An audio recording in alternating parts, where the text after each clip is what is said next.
In today's video, I'm going to show you how to take the Netgear EX3700 Wi-Fi extender and put it in access point mode to give you the ultimate Wi-Fi coverage. So starting with extender mode, what that does is it takes your pre-existing Wi-Fi network and just boosts the signal in your area in order to give you better coverage in places that you normally wouldn't with just a single device. And so this option is a really good option if you don't have the ability to run a physical Ethernet cable from like a modem or router over into the device itself. Access point or AP mode allows you to run a cable physically to the device from like a router or a switch, and it creates a brand new or a completely separate Wi-Fi network that you'll give a network name and a password to, and it does provide typically a much stronger signal, but does require that physical cable to be plugged into the device itself. So depending on how your environment or your scenario is, you're going to want to obviously opt for either the extender mode or the AP mode, depending on the coverage that you're going to need. Now that we've covered some of the basic information between an access point and the extender mode on the device,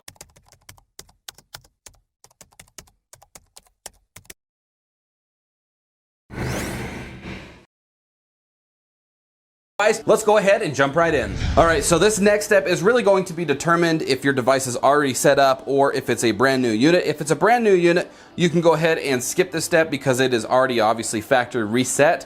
But if you do have a device like mine where it's currently in extender mode and we're swapping it over to access point mode,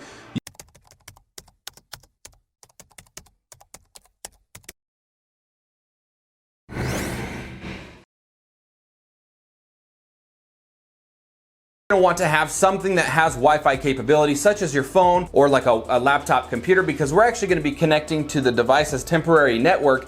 And in this case, we're going to go ahead and navigate to www.mywifiext.com. So you can see, if I can type correctly, ext.com, and you can see that in there. Go ahead and hit enter, and it's going to take you to the new page of where you're going to want to choose new extender setup. And then from here, you are going to want to fill out the create an account option, because with this information, you will need it later on if you want to log into the device to go ahead and change settings. Once you have that all filled out, go ahead and click on next, and it's going to forward you over to the next page where you're going to want to either choose Wi-Fi range extender or access point. Again, in today's demonstration, we are going to be choosing access point.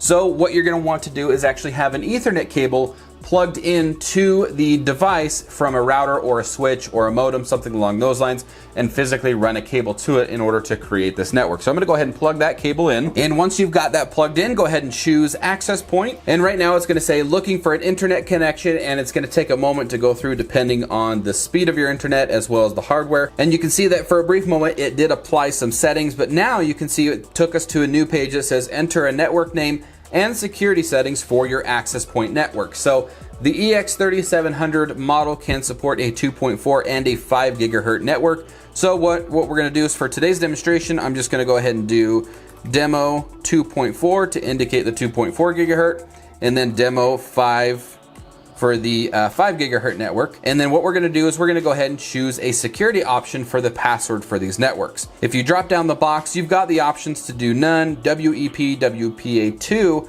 PSK or pre-shared key, and then you've got WPA, PSK, TKIP. So there's a few different options on here. You may want to research exactly which one that you want to use. So typically the most common one that we're going to be using in today's video is actually going to be the WPA2 PSK. So we're going to select that on both of the networks, and then we're just going to give it a simple password of help cloud. And then once you've got the information in there, you're going to go ahead and click on next. Again, you're going to want to configure these to your scenario or to your preference, because you may have people that may want to access the 2.4 and you may want to reserve the 5 gigahertz for something else. So again, up to your preference. Once you have it all set up, click next. It's going to take us to a page where it says we are applying your settings. This may take a moment. So again, depending on the speed of the internet and just the hardware itself, this may take a few moments. So we'll go ahead and fast forward the video. Perfect. As you can see, it has applied the settings, and it takes us to a summary page where it says connect any Wi-Fi enabled device like you would connect to them to your main network using the credentials below. So it gives you kind of an overview, or again, a summary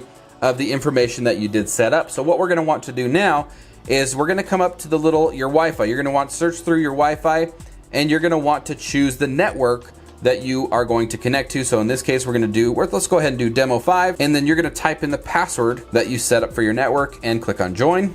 And then once it has connected, you can see down here it says click the continue button after you've connected to your Wi-Fi network device. So we're gonna go ahead and check the box here and then click on continue. And then it's gonna forward us to a secondary summary page that says you've successfully created an access point. And once again, it gives you a rundown of the networks that you set up, and then you can go ahead and click next one more time. From here, it's going to ask if you want to register your product. You don't have to worry about doing this. If you come up, you can see in the top right-hand corner, go ahead and click on the X, and it's gonna go ahead and X that out, and you no longer have to register your product.